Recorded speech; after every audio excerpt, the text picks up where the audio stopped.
Good evening. Welcome to Matinee Free Webinar. Today we have two speakers. One speaker, our match, is already there with us. Now, today we have Risa Khan from UK, and he's an engineer. In fact, but more interest in EQ, like Matt. I think he's little junior than Matt, still both doing for EQ. So today, on behalf of you all, I'm welcoming both Risa and Matt. So, welcome, Risa Khan. Thank you, guys. Appreciate that. Matt, you want to go for it, or shall I go for it? I mean, yeah. Let me get started, if I could, please. I'm going to share my screen. It's going to bump you off. Okay. Okay. I'm going to stop my sharing, and then we can take it from there. There we go. Okay. Hi, everyone. Welcome. Thank you for joining us. We appreciate this. As Raza mentioned, we were just chatting a few minutes ago, and we both are from a technology background, but once we realized that emotional intelligence and positive mental health is such an important part of life, it seems much more important to be talking about this than talking about technology. However, I would also add that one of the most important things I think that we are working on is combining the two, is to being able to, like right now, being able to bring emotional intelligence and positive mental health to people through technology, using technology. So it's a really good combination of the two that I think we're heading towards. So let me give a quick introduction, and then Raza's got a nice presentation. I'd just like to do a few slides to introduce the subject, if I could.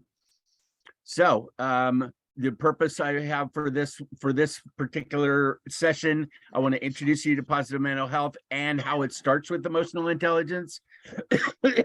Raza is going to talk a lot about the power of EQ, where it starts, and some of the amazing components of it. And then at the end, we'd like for you to practice what we're talking about, to actually put this to use in your life and tell other people about it. Most people have no idea how to deal with their emotions, and that's a very bad thing. That's a very bad thing. It's bad for them, and it's bad for us, actually. It turns out that emotional ignorance is actually dangerous, especially if you live in the United States, but otherwise it is too. It's a problem. It's a problem. So please share what you learn with other people. Please, please, please. So there are three basic steps. This is how I've been starting these processes. The three basic steps to emotional intelligence and mental health is you got to be aware first. You gotta. I don't like using that word, but you kind of do. You got to be aware first, so you can't do anything, right? We can't do anything until we're aware of it, right? So then we accept. Then we go for acceptance. A lot of people fight their feelings. They have negative judgments about their feelings. They don't want to talk about them. They don't want to deal with them. They don't want to look at them. They don't want to feel them. They don't want anything to do with it. So it's kind of weird that we are selling something that people don't want. It's in a way, but they got it. We do it anyway. We don't know, and so they don't want it because it's uncomfortable, because they don't know what the heck they're doing with them. They don't understand them. A lot of people are afraid of their own fear. They're afraid of their own anger, especially. They're afraid of their own sadness. They're afraid of themselves. That makes you afraid of yourself. But if you can accept that you have feelings and you have emotions and you have this stuff going on inside, and you can learn how to deal with it, then we can move forward. Otherwise, we're stuck in a loop and it doesn't go well. And then once we're aware and then we accept, then we can take some action and use them properly in our lives to balance things, to make ourselves more successful, to make ourselves happier, to make ourselves live longer. It turns out, more money, all kinds of things. We've found study after study is showing the incredible power of emotional intelligence and how it can affect us in amazingly positive ways. Kind of magical. It's kind of magical how powerful it is. And so that's why Raza and I are here, and Dr. Esser, why we're here jumping up and down about this, saying this is super important. So awareness, acceptance, action. We got to start with awareness. So I'm going to start right here. Awareness. What are you feeling? This is one of the most basic questions of EQ, and it's taught in a lot of schools now. And a lot of teachers are using this simple question to help their kids understand and accept themselves and each other. So we try to name it to tame it. We call it name it to tame it. So that's about figuring out what you're feeling first. It's very simple. What are you feeling? Actually, it's simple, but sometimes it's not easy. So, and you can feel more than one thing at a time. So find your words on this list if you can, see where you're at, to get better at being able to be aware and accepting our feelings. Here's one of the slides we used with the kids. We'd ask not how are you feeling, because that usually gives a physical response for I'm tired, I'm overwhelmed, my arm hurts, that kind of stuff. But ask what are you feeling, and you get a much more interesting answer. So we're starting with what are you feeling? What are you feeling, right? So good news, you're in charge. People don't know this. People don't know, since they don't deal with their feelings and don't want to talk about them and don't even want to think about them. They don't know that they can actually change them. You can change our thoughts, and we can change our feelings. No matter what's happening outside of us, we get to be in charge of what happens inside of us. This is very, very good news. To me, this is the best news I've ever heard, actually. It was a life changer for me to figure out, to realize that it's not them. It's not the government. It's not my mom and dad. It's not my teacher. It's not the economy. It's not any of that. It's me. I'm in charge of what I think and feel. And that is fantastic. That is fantastic news. So what we're talking about here is emotional intelligence. You guys know some about that. So I just want to differentiate them real quick. EQ is the concepts and the language to understand and accept our emotions, because we don't know the language. We don't know what they're called. We don't know the difference between left brain and right brain, that kind of thing. A lot of people do not know this. Most kids don't know this, especially. EQ never stops 24/7. It never ends until we do. It keeps going. It's pervasive too, and it comes in every area, affects every area of our life, home, school, and work. But it's not taught in most schools. Most schools don't teach EQ yet. It's coming, and especially in the United States, they're trying to push it. There's new laws for mental health training in schools, which is fantastic, and it's coming, but really slowly, and we can help a lot. We got a long way to go, long way to go. EQ can be very uncomfortable to think about and talk about and feel about. But if we can be okay with that, then we can deal with it, right? We can get comfortable being uncomfortable. It's kind of a strange concept, but it's true. And lack of EQ could be one of the biggest problems in our world today. Feelings do matter. We have thoughts, we have feelings, we then decide from that, and then we take action. So if we understand how that works inside of us, we can run our own lives and manage our own lives. We can change our thoughts, which will change our feelings most of the time, not all the time, and that changes everything. As opposed to positive mental health. So a lot of people know about emotional intelligence, the concepts and the language and such, but positive mental health is how do you do it, right? EQ is what. Positive mental health is how. It's action oriented, and it's strategies, the strategies to make this emotional intelligence happen for us. We can learn about emotionally healthy internal and external management, but PMH is about putting it to work. And what that looks like a lot of times is getting good at our negatives. If we learn how to deal with our negatives, being our fear, our anger, our sadness, our guilt, our shame, our depression, our anxiety, our stress, all that stuff that is going to happen, it is happening inside of and around us. And whether we admit it or not to ourselves, whether we accept it or not, it is happening. If we can get good at managing those, then we can create more positives. We can actually create more positives. So that's a very important part of what's happening here. Thank you, Justice.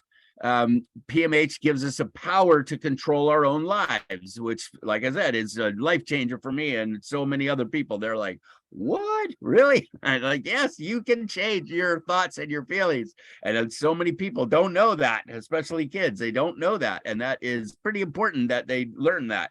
And like I said, it's dangerous if they don't. It gives us choices. We have choices with positive mental health. We have choices of how to manage ourselves, and choices give us freedom.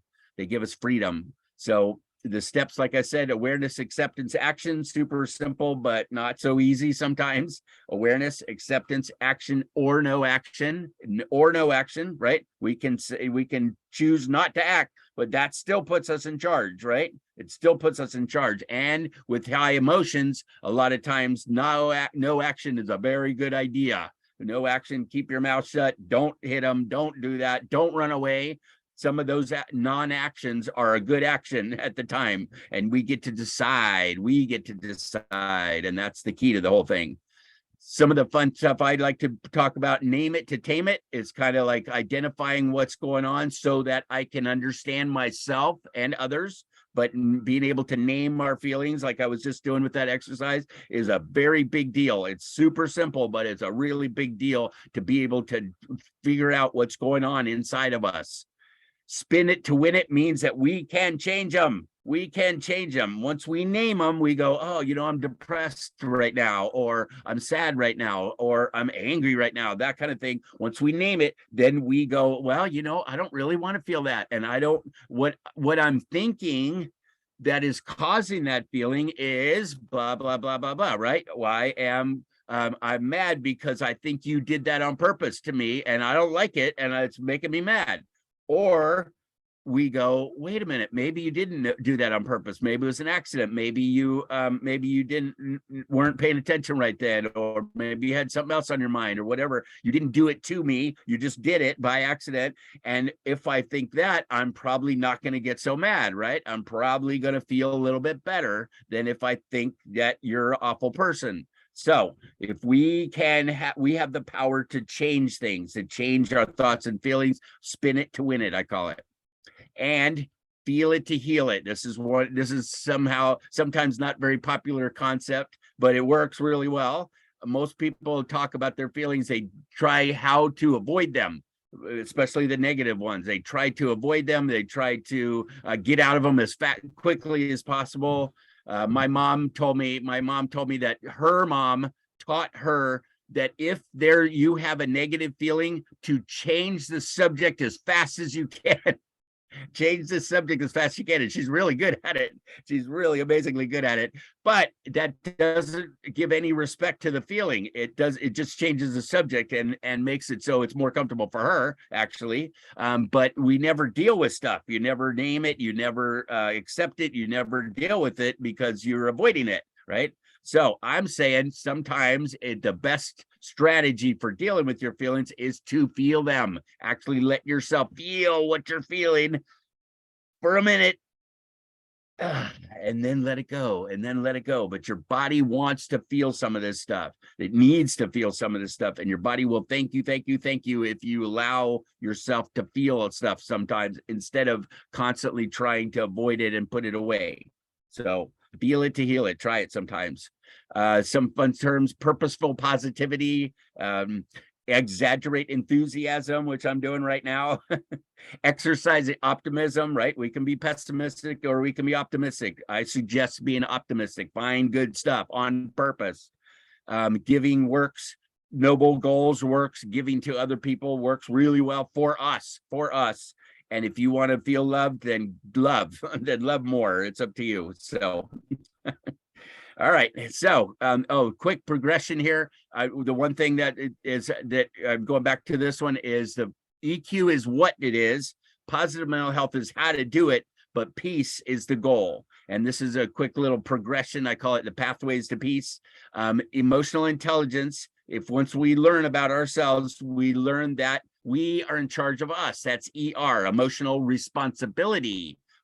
Our thoughts and our feelings are ours. They're ours. And we created them. We can deal with them. We can manage them. They're ours, not them. And that's a big deal. That this ER, and I'll talk more about it at the very end as a closing, but ER is the tipping point, in my opinion, between whether you do well, whether you can create some peace inside of you and create some peace in your life, or not. Emotional responsibility means I'm in charge of me. I can deal with me. It's not them. And off I go. I can be successful and happy and powerful. If I don't do that, then if I think it's them, that they made me feel this way, this guy made me angry, she hurt my feelings. No, they didn't. They just did what they did. You hurt your feelings. You made yourself angry. If you can deal with that, then you can go. If not, you become a whiner and a blamer and a victim, and it's ugly. So emotional responsibility leads to positive mental health. Positive mental health leads to inner peace. It can inner peace. You can be upset and be peaceful at the same time. You can be angry and peaceful at the same time, because what you're feeling is, or you're thinking is, that you can deal with it. So that's a very big deal. So inner peace, interpersonal peace between us, right? Between us, and social peace among us. If we can learn how to be peaceful in our own lives, maybe someday we can get WP, which is world peace. So we'll see. We'll see. That's the concept of our nonprofit called EQ4PEACE, and we'll see. That's what we're trying to do. So again, it's about dealing with our negatives. I should have put this earlier. It's about dealing with our negatives. If we learn to deal with our negatives, we can have much more positives. So here we go. I'm gonna stop sharing, and Raza's on, and he's gonna start sharing his screen. So this is his presentation. Off you go, sir. Thanks, Matt. Really very informative, and thank you for. Hold on, let me just do my. Okay, can everybody see the screen? Yeah. Okay. Now, yeah, you might want to start the slideshow. Yeah, Matt has already talked about the importance of this. Let me just. Okay. Matt has already talked about emotional intelligence, and then he talks about the positive mental health. Okay, just a bit of a background. I'm just not going to bore you with the agenda, but I think you probably know that what I'm going to cover. Just a bit of my background is that my father, when I born, my father decided that I'm going to be a doctor, but I was the rebel with the cause. So instead of getting the stethoscope, I start playing with the wires, and that becomes my background, my technology background. So I've been in the technology over 28 years. And I think this year or next year it will be 30 years. So my love of technology lasted 10 years. I made good money, paid the bills and everything, but I learned a lot in between, and I found that there is a lot of emotionally reacted people who are always reacting on every single thing. Even though things wasn't there for them, but they were like, causing problems for themselves. I remember I was emotionally wrecked because of my childhood traumas, because of my background, but I don't think we have enough time to go through my childhood trauma. But just to give you a bit of a brief, that I was involved in a 2-near-death experience at the age of 2, which actually made me scared, emotionally, reacting on every single things, causing fight, causing anger, frustration, all those things. That was me. So is nothing new, which when I coach people, what I find out that this is all related to the childhood. But that was me back then. These are some of the companies which I've worked in the technology sector, but they are some big names as well in there. And what I find is that that's interesting, even though we're living in the 21st century, but people still, some of the leadership still thinking that they're still living in the 18th century and trying to control and manage people. People don't want to be managed. People don't want to be controlled. There is a lot of reasons for it, because obviously people has got their own ideas, but majority of the companies, they don't align their goals with the people's goals. If they start doing that, there will be huge difference, because people will love it and they enjoy their job. So as I said, I was enjoying my job until 10 years, but thereafter there was just paying the bills. This is the quote which I got from Harvard Business School. Matt, I will definitely dig in and then I'll find you the references. That we are in the dawn of era where emotional awareness is about to become the single most important trait in a human being to be successful in a business, to be successful in a personal and a professional life. So any failure, because what happens is that we on a daily basis, when we get the bad news, we react, we don't treat people nicely. All those things goes on, and it's still today, it still goes on, and especially when we are dealing with the children. And if you're a teacher, think about that. Your emotional reaction towards the children is how that is going to impact them. You are forming their positive mental habits or positive mental attitude. But if you don't have your own, that will impact them as well as their generation to come. This is the picture which I was showing that before the COVID, but since the COVID happened, that becomes very apparent.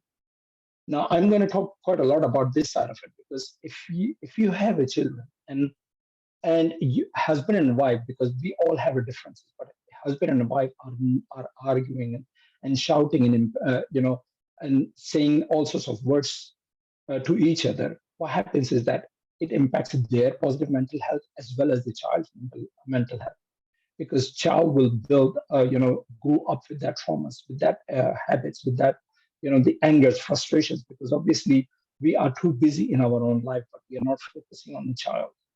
Why are we doing that? Because our outside frustrations, our outside, like paying the mortgage, paying bills, paying this, government is doing that. But what we're doing, and especially, I know coming from the Asian background, our Asian community, we are more interested in what the relative says or what the community says about our children, but we are not interested in investing time with them. We don't even want to invest 5 minutes with them. A very good example of that, I'm sure you guys all watched Three Idiots, which is Amir Khan's movie, which actually talks about that, because it's just that the dad has actually sent the child to the engineering school, even though he doesn't like that anymore, or he doesn't like that engineering, but he had a love of photography. Instead, when he faced the parent said, what the other guy is going to think about but it's not about the other guys, it's about how the child is going to think when he grew up, how he's going to respect you. Because majority of the time now you see that a lot of people in the old homes, and they wish their children will visit them, but the problem is that they never invested in child's positive mental health or child's upbringing, and that's where the problem starts. So think about that. I mean, think about the way you grew up. Think about how your environment was, how your parents reacted. Because problem is that they didn't understand the emotional intelligence. But emotional intelligence, just so you know, has been around for centuries. All the prophets had that emotional intelligence. Otherwise, people would not have followed them. Gautam Buddha, Muhammad, peace be upon him, Jesus Christ, Abraham, all of those guys, Moses, they all had emotional intelligence. Otherwise, people wouldn't have followed them altogether. So that's what I'm talking about. But let me just show you this audio. I don't know if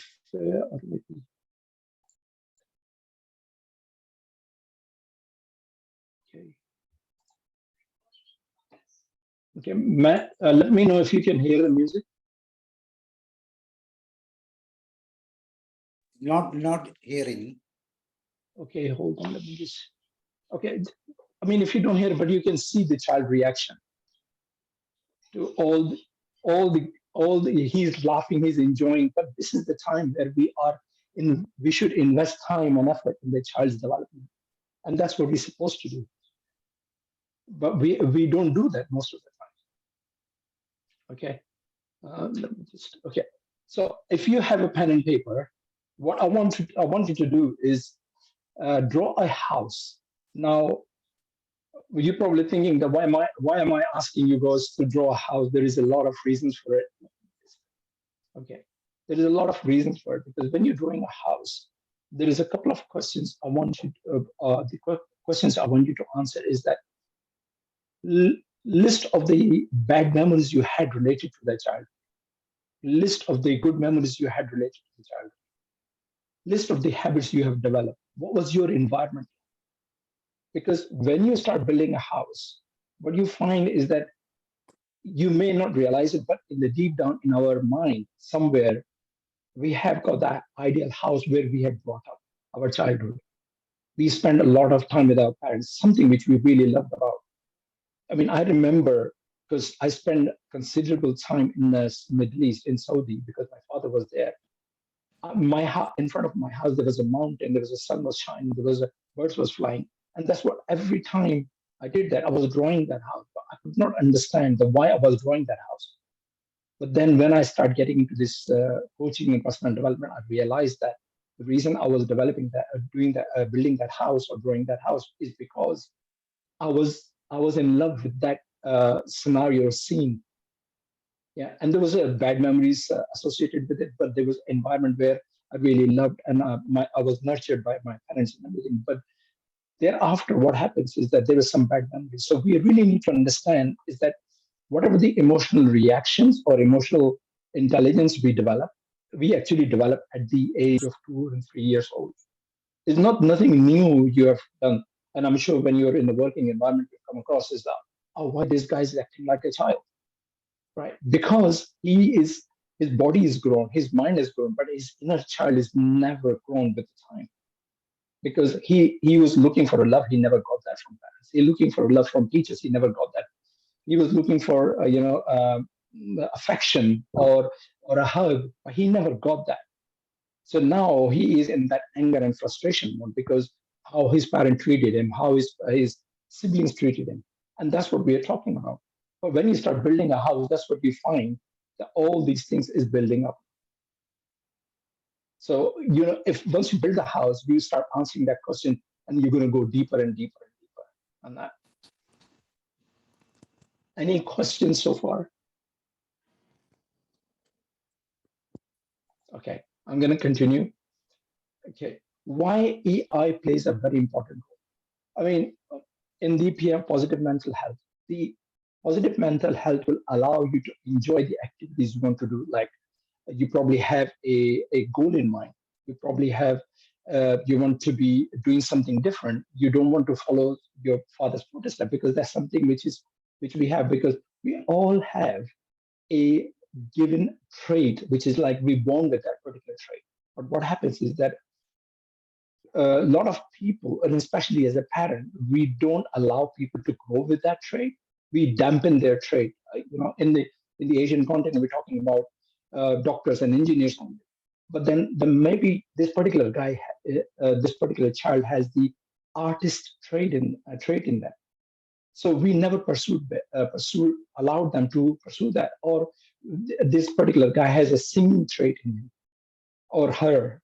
And what we're doing is we're damping them. Or this particular guy is a great football player or a cricket player and trait in them. But what we do, we don't allow them to grow with that. And that's what the problem is. I mean, if you look at the Indian cricket team, Pakistani cricket team, all the different countries' cricket team, they all came from that sort of a background where they went against their parents' wishes and they become very, very successful.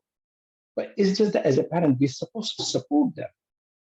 So when we start supporting them, we have a positive mental habit as well. Our mindset of we become less depressed. We become have less anxiety because we are supporting the children's goal and ambition. But when we don't do that, that's where the problem starts. Okay. So emotional intelligence plays such an important role in the positive mental health. When I say it plays such an important role, reason being is that we all have different personalities, different wants, and different needs. Even so my daughter and my son, when they're born, they have different personalities. I cannot treat them in the same way.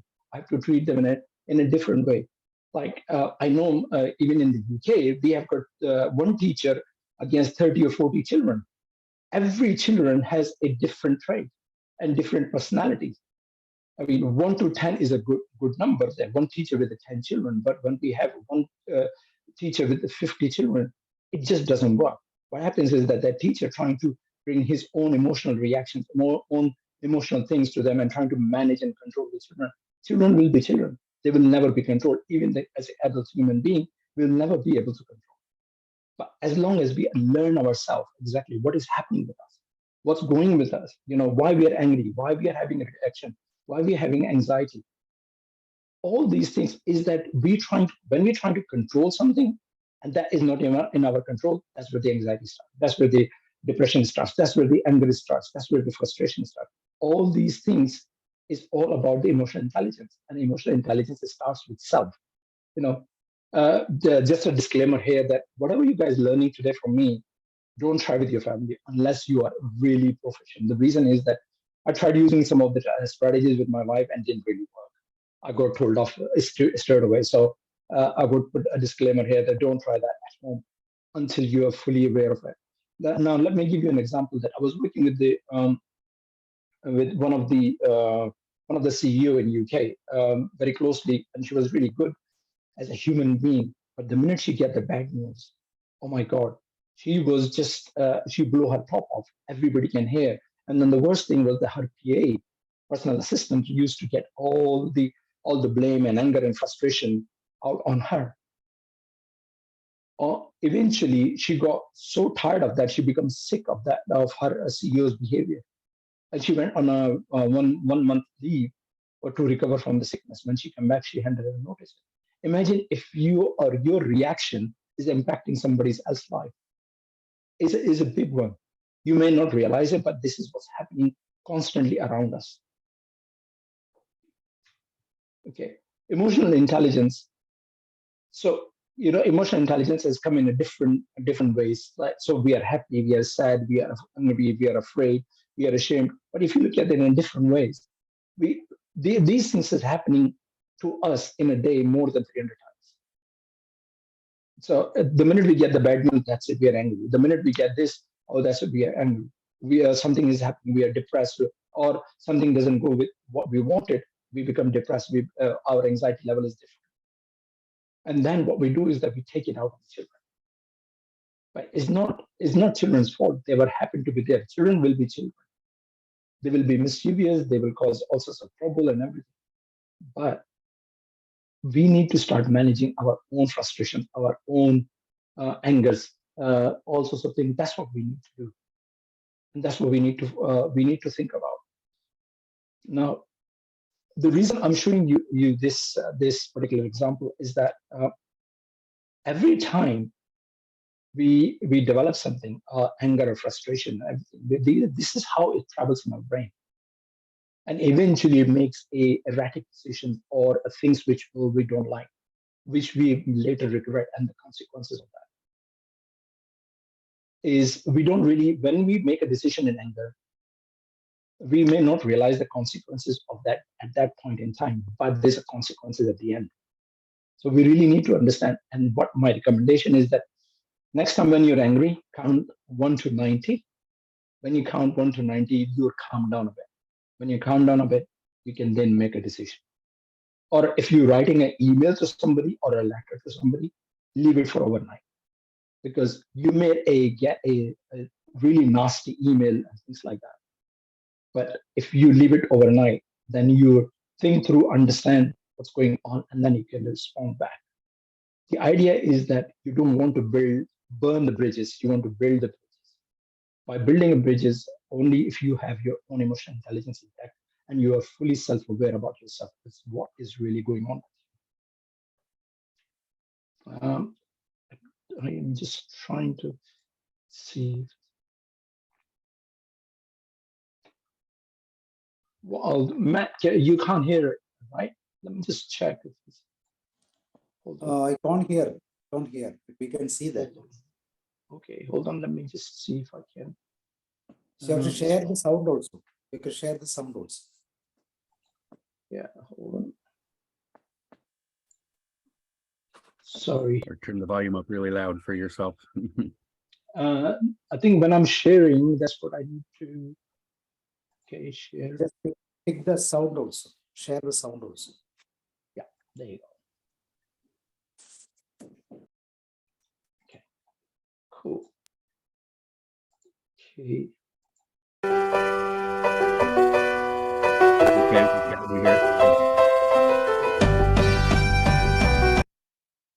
sorry, you were going to say something. Is it too loud? Or We is can hear it just now.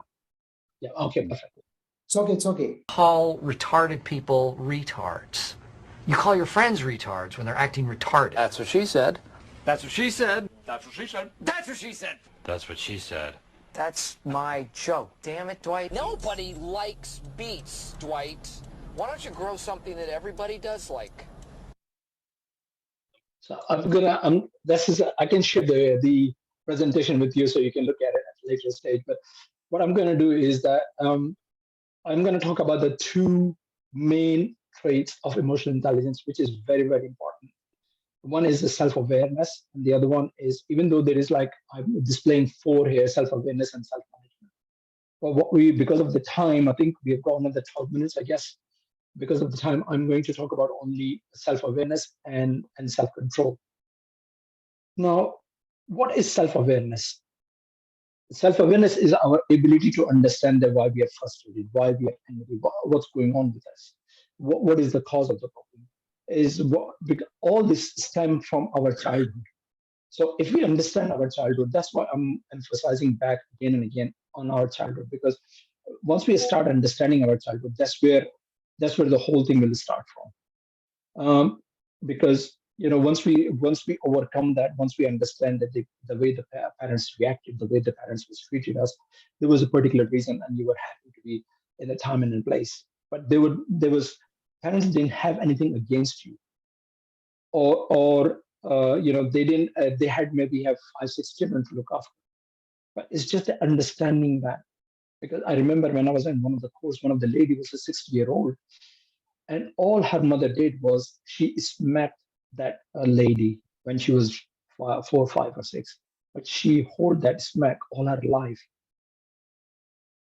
right? And then she built her life around that my mother doesn't love me, my mother doesn't. All these things is that you happen to be there and understand that what happened. There is a reason, and then you can always go back and speak to the parents if they're still alive. Express your feeling, clear that cloud. Because once you start clearing that cloud, express your feeling, they will understand and they will acknowledge. But at the same time, do not lose respect to the parents of your parents, because obviously, they are there. They give us the life, the birth, the knowledge, or the career and everything. Is because of them and because of their hard work. Once you start spending time with yourself and understanding what's going on, and understanding what is the purpose of your life, and understanding what is the God-gifted trait you have, we become a magic. And we perform at the level which we have never thought we could have possible. That's what is self-awareness is all about. Okay, but we don't do that. Self-awareness is. Let me go back. Sorry. So these are the three things which is actually combined. So body, mind, and habits. If you start learning about your body, and then and your mind, then all the other things will actually fall into place.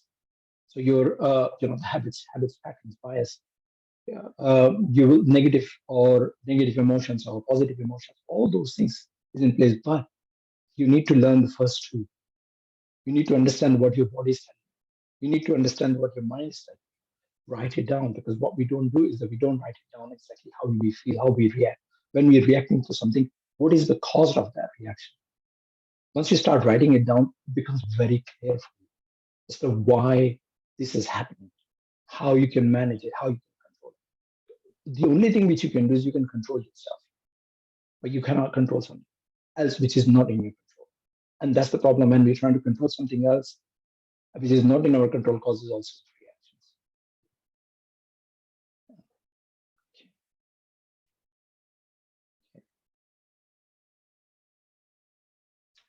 I'm just gonna skip that because, as I said, I will share the video as well. Time is running out for us. Now, self-control. So I mean, in the 4 domains which we were talking about earlier, which I showed you earlier, self-control is the second most important, which is also known as self-management. Self-management is, all about managing the explosive behavior, because some if you hear a bad news and you explode, taking your anger and frustration out either on your children or your colleague or your wife or somebody else, that's what we're talking about. I'll give you a very good example was that I remember traveling a few years, it was about 10 years ago.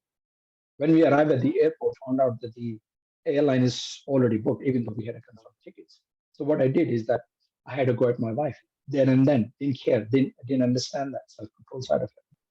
And at that time, I wasn't even in this space. What happened? Eventually, we got the flight, but the whole flight, but the journey was becoming miserable. Wife didn't talk to me on the holidays. Kids was upset. All those things is happening. So this is all about self-control, managing yourself and understanding that what is this explosive behavior, where is it coming from, why are you having that explosive behavior. Usually, we struggle because remember, in the self-control, what happens is that when we are angry, what do? We start loving food. We don't care our body, and we act our body. We acting like our body is a rented car, not a personal one. And that's one of the reasons we develop all type of diseases. The kidney problems, heart problems, diabetes. That's very common in Asian continent. It's because of the self-control. Our love of food becomes greater because we know that when we talk to the person, they may react, they may angry, they may be frustrated. But what do? Because the food doesn't talk back. So what we do, we start loving food more than we love ourselves. That's what we're talking about. Okay. Now, what I want to do is that if you have a pen and paper, okay, if you can, let me ask you a few questions if you have a pen and paper, because this will give you the insight of the what is this all about. Hold on a second. Let me just get the questions up and running.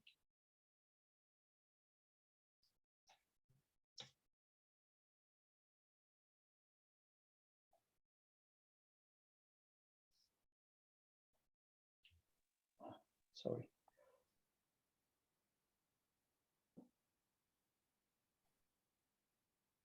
Okay. Yes, please. So the first, know yourself. So in order to know yourself, ask yourself a question. How are you feeling about a situation which you may have this week or last week, or last month, or last year? And how has that impacted your positive mental health? How are you reacting to that situation now? Because that had happened a month ago or 2 months ago. Yeah, that's what we're talking about. I'll share the questions as well. What others' feelings are you experiencing? Apart from the frustration or anger or things like that, what others are you feeling? And what driving your feelings about that particular situation? So that's, if you start answering these questions, that's about knowing yourself and understanding about yourself. Then the second section is talking about the choose yourself. How is your reaction is affecting that situation? What are the 3 different ways you could have responded to that situation? You could have walked away, you could have calmed down to count to 90, or you could have said something nasty. It depends on the situation. What energy would you give to move in a positive way to that situation? If that situation occurs again because it happened, now you have a better understanding of yourself. How would you move forward with it? What would you bring to the table? Yeah. And then the last one, give yourself. How would you see the current situation when you keep in mind your long-term purpose? Because what happens is when we react to the situation, we don't have our long-term purpose in our mind. How are others involved feeling? What are they needing in order to feel good about the situation? Because remember, your reaction impacting other people in a negative way. impacting their life, impacting their attitude. Because if you're angry, the other person becomes angry. What happens? You're not talking, you're not communicating, you are passing anger to anger. And if you allow somebody else to become angry, he's become your master, because now he's managing it. And if you're allowing somebody, to overpower you, because you said something, and he is replying back, and how you're reacting to that situation. If you had a huge abundance of empathy for others and yourself, how would you change that situation? Because in order to have empathy towards others, we have to have empathy to ourselves. And that is so, so important.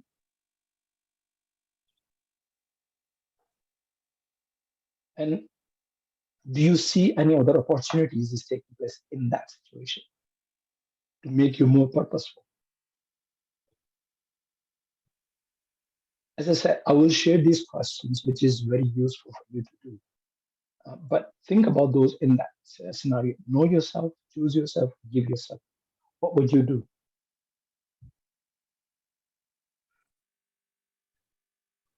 So that's the key of that. Okay. Again. So the most important thing is that list the events, situations, or opportunities you have avoided because of the emotional reaction, because you didn't have a positive mental attitude or habit or health that you could have you have this week, this month, or this year, and you avoid it because of your feelings, because of your limiting beliefs. Yeah.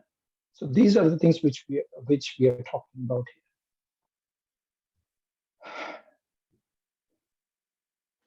We are starting a coaching program called Inner Leadership, and is a 6-week program. Is all about learning about yourself and then applying those techniques which you learn in your personal and professional life.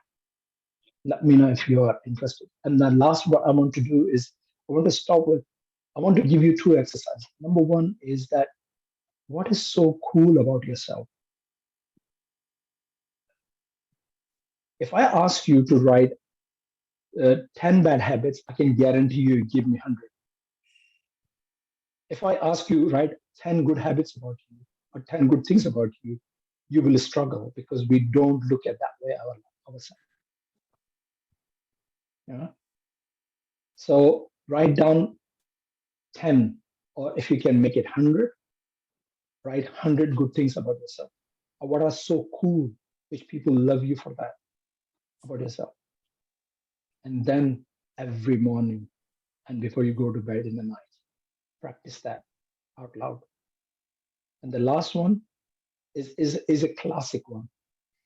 Let me ask here, how many people, including how many ladies here, how often have you looked at the mirror and said to yourself that I love you and I forgive you?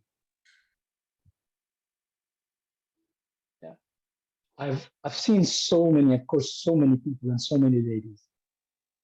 They said the only time we look at the mirror when we're doing it. But we have never said to ourselves, I love you and I forgive you. Do that for 30 days, and the changes you can have never imagined. Because you need to start loving yourself first before you start loving somebody else. That's it for me. Thank you, Matt. Thank you. Right. Thank you.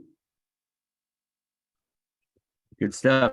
Emotional intelligence, very, very important. You got it. So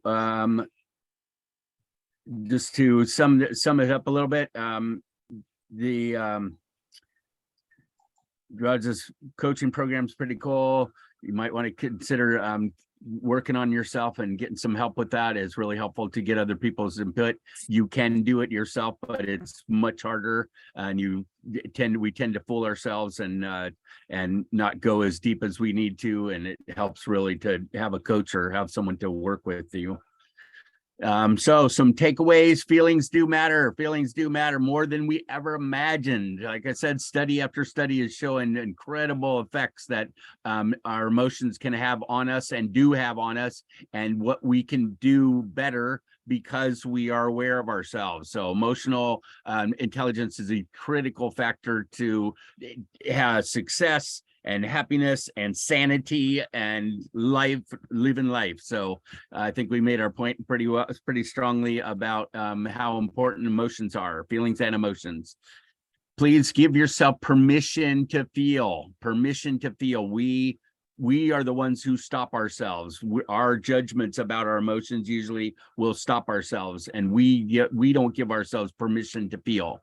That is the name of a book, a great book. I highly recommend it. It's called Permission to Feel by Mark Brackett. He is the head of the Yale Center for Emotional Intelligence from Yale University. I'd highly recommend that book if you want to learn more about yourself and deal with your emotional intelligence. As I have here in small letters, emotional responsibility is the key to this whole thing. If you don't get anything out of this whole program, take this one thing with you, that you are in charge of you. You are in charge of your thoughts, your feelings, your emotions, your attitudes, your motivations, your values, your beliefs, all of that stuff. All that stuff. You're in charge of all that stuff. People do what they do and the world's doing what it's doing, but we get to choose what happens inside of us, and we have the power to control some of that stuff, and it's a big deal. It's a very big deal. So take emotional responsibility, please. Add make good choices. We have lots of choices, so you make some wise choices, and please share this. Please share this with others. The call to action is to each one teach one. Give other people the gift that you get, which is to understand yourself and that emotions really do matter. And one of the coolest things we can do for people is to shut up and listen to them and let them explore and understand their own emotions. Create a safe place is about safety, and creating the ability for the person to be okay with you, then they can be okay with them, and they can explore themselves and go inward and change some things. Most people don't need your wise advice, and they don't need to be told what to do. They need to explore what's going on inside of them in a safe way that they'll figure out their own problems. Most of us can figure out our own issues. But it really helps to have a place where you can be safe to explore what's going on inside of you. So cool. All right. Thank you, Raza. Appreciate your time and efforts here. Good wisdom. It looks like Gladson, you have a question. I saw it in the chat, but go ahead. Thank you. So, Mr. Matt and Mr. Khan, it's a wonderful topic on emotional intelligence. And Mr. Matt once again proved that the importance of emotional intelligence, keeping your second friend, Mr. Ray, as well as Mr. Raza Khan with us.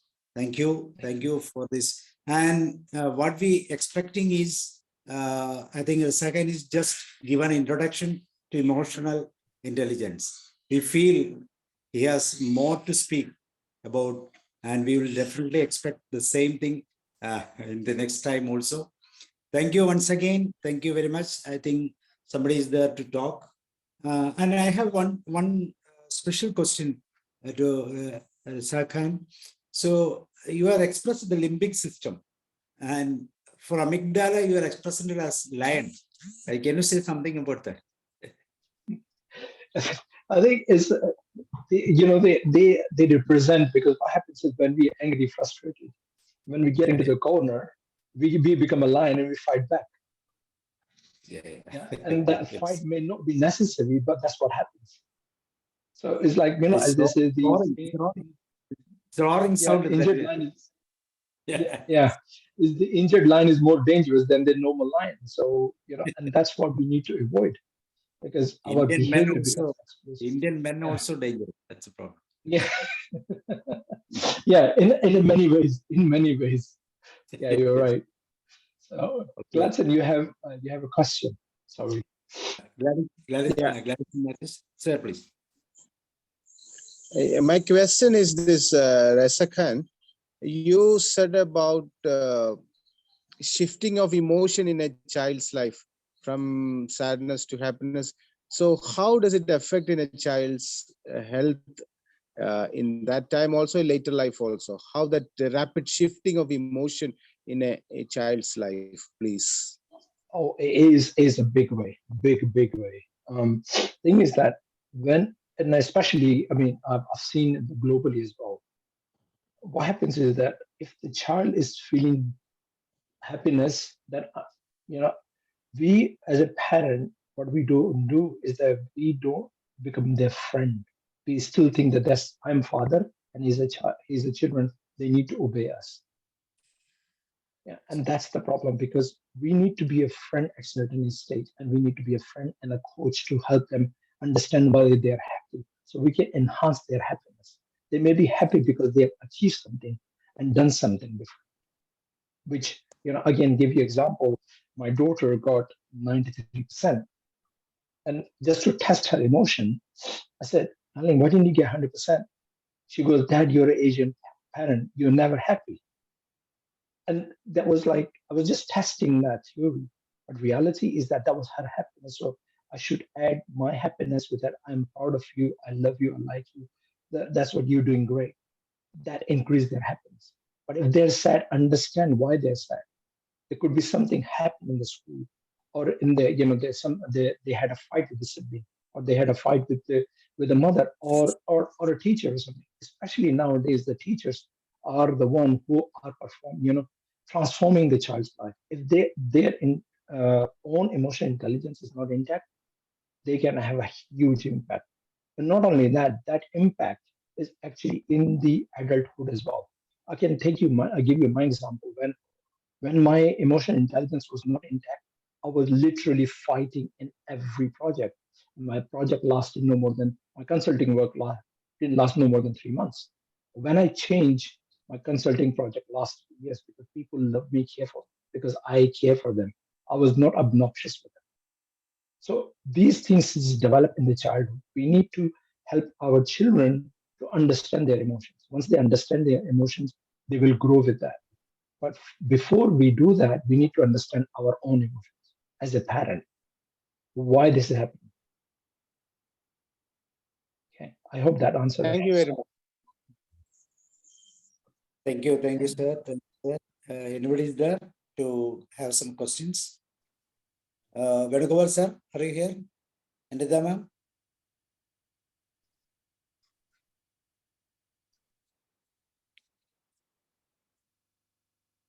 Anybody Okay, have? sir. Yeah, I don't have any questions. Thank you. Okay, Thank sir. you, sir. Okay, I don't have any questions, but this lesson was very helpful to us. Emotional intelligence helps students also for better analysis situations. That not only helps students to interact with others, but also that help more academic issues they can tackle. Okay, Definitely. sir. This is very good attempt from your side. Okay, sir. Thank you, sir. Thank you. No Thank you. problem. And what I will do is that I will share some of those exercises as an example, so you can practice at home and you try that. Sure. Okay, sir. Thank you. Vijayaraman sir, can you hear? Vijayaraman sir, Abdul Rahim sir, anybody else? Anybody to share something? Tony sir. Yeah, I can hear it. This class was very nice. Thank you both for that. And it was very much audible and very much clear what you were telling. So I have got one question to ask. Which books you refer? This is one question. And I think you touched just the preliminary side of it, and where to use whatever you're taught to us and develop the emotional intelligence by our skills. Okay. So I had many classes like this. I have read 2, 3 books also. Okay, you are. I think you have read too many books and you have developed your own strategy or this one. Please clear me this. You're right. I mean, I don't know, it's a question for Matt, myself, but I think we both can answer that. I have, because of my own traumas as a childhood, in the childhood where I was in the 2 near-death experiences, and then because I was so scared that I did not speak for a year. So my parents put me through the speech therapy, all sorts of things. So I developed that until 15 years ago. I did not know what really happened to me. So when I found out that I need to do something about it because that was impacting my life, my family life, my children's life. So I start investing time in me to learn about me, who I am. And that's something which we don't do. We need to invest time in ourselves. Let me give you a quick